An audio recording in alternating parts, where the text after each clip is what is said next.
فدعيني أماه دعيني لتبكي دموعك يا أمي عن دربي لا لن تثنيني أماه طريق.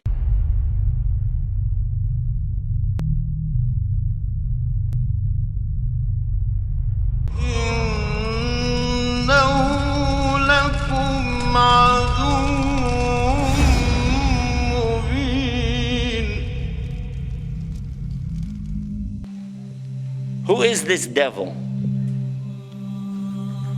Is he real? Or is it a figment of your imagination? Or is it just something in philosophy? According to the Quran, he's very real. Substance is real, you just don't see it. He lived before us, he's still alive today. That's an amazing subject right there, isn't it? That's amazing. The word shaitan is derived from the root shaitan, means impure and base. Shaitan refers to an entity that is rebellious, irrespective of whether it is of humans or jinn. It is also said that it means a nefarious soul, who is distanced from Allah subhanahu wa ta'ala and from the truth. So shaitan is in both forms, the jinn and the humans, as Allah subhanahu wa ta'ala says. وكذلك جعلنا لكل نبي عدوا شياطين الإنس والجن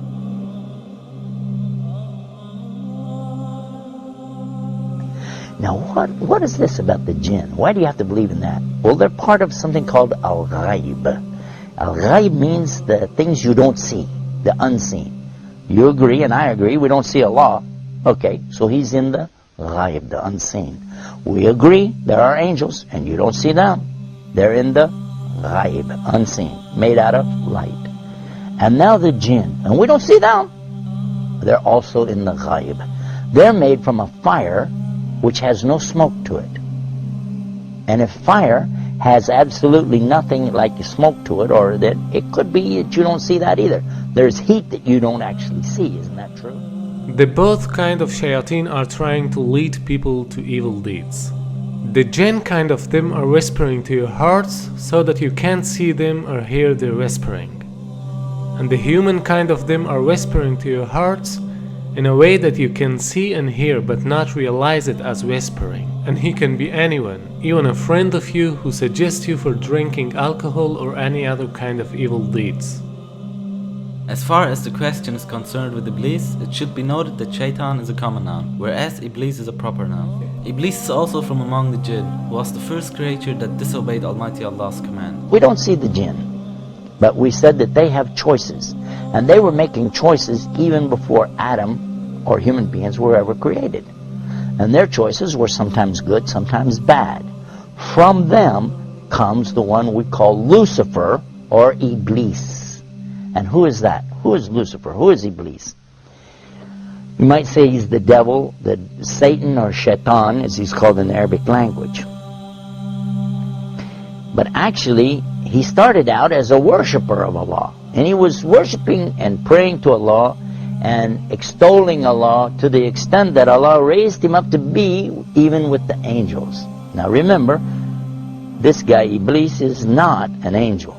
But he was worshipping alongside of them because of his ibadah or worship, being so lovely, and Allah raised him up, you see. But then what happened? And this is an important story. So we'll digress from a moment from our beauties of Islam to go into this to get a concept here to understand a big mistake that some people make when they say that he's from the angels. Angels don't make mistakes. They do as they're commanded. So when Allah created the best of His creation, what did He create? He created Adam, a human being. He created Adam from what? He created him from mud or clay. I want to show you what happened after Allah created Adam.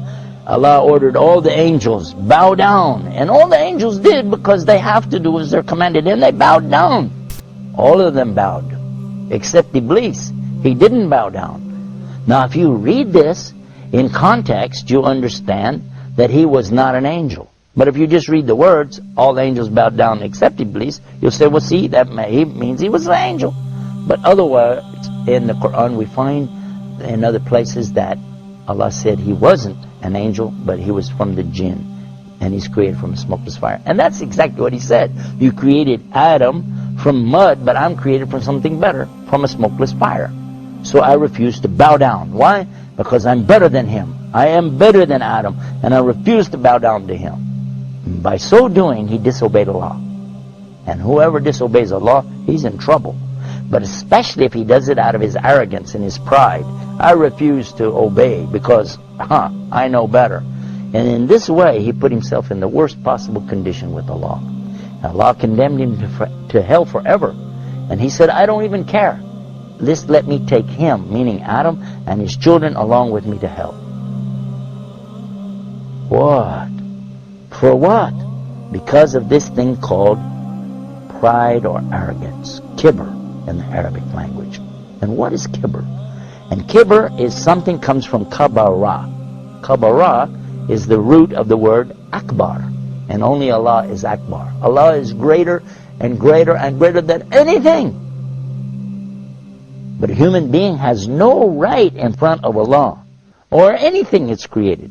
The jinn, the angels, nothing have the right to come in front of Allah like this and say, who am I? I'm this, I'm that. No, Allah gave you a commandment. You do it. Now the important point is that everyone thinks that it is because of shaitan that we commit sins. That's why they're asking some questions like, why Allah created shaitan? Or why Allah didn't finish shaitan so that we wouldn't commit sins? Here's a misunderstanding. Shaitan cannot do anything more than whispering. To make it more clear, let's ask a question. Before Iblis became shaitan, there was no other shaitan, right? So who told Iblis to disobey Almighty Allah's command? Here's the point. There was no shaitan before him. He did it because of his nafs. Suppose that even if there was no shaitan, still we'd have nafs. So we'd commit sins. Because this world is a test for the mankind and the jinn kind. Now same as the case with Iblis, he's also in this test because he is a jinn and he has nafs. So Allah subhanahu wa ta'ala didn't create him as shaitan, rather he himself chose to be shaitan. Not only Iblis but all the other shayateen are choosing to be shaitan by disobeying Almighty Allah's order. Now, what happened next? Well, that's when Allah told Adam that he could have anything that he wanted in all of the paradise. Go ahead, enjoy. But there's one tree, don't eat from it. Of course, you know what's going to happen. And the devil came to him and to Eve and got them to eat from that tree. And they were cast down because of that. But Allah knew from the beginning they would eat from it. That's why Allah put it there. Because this life, and this is the whole reason for me telling you this story, so you can get this one beauty of Islam, to understand this one thing. This life is nothing more than a test. The obvious point is that Iblis was the first of all shayateen. Therefore, he is the leader of them. And all shayateen are tools for this test, even though they are also giving test.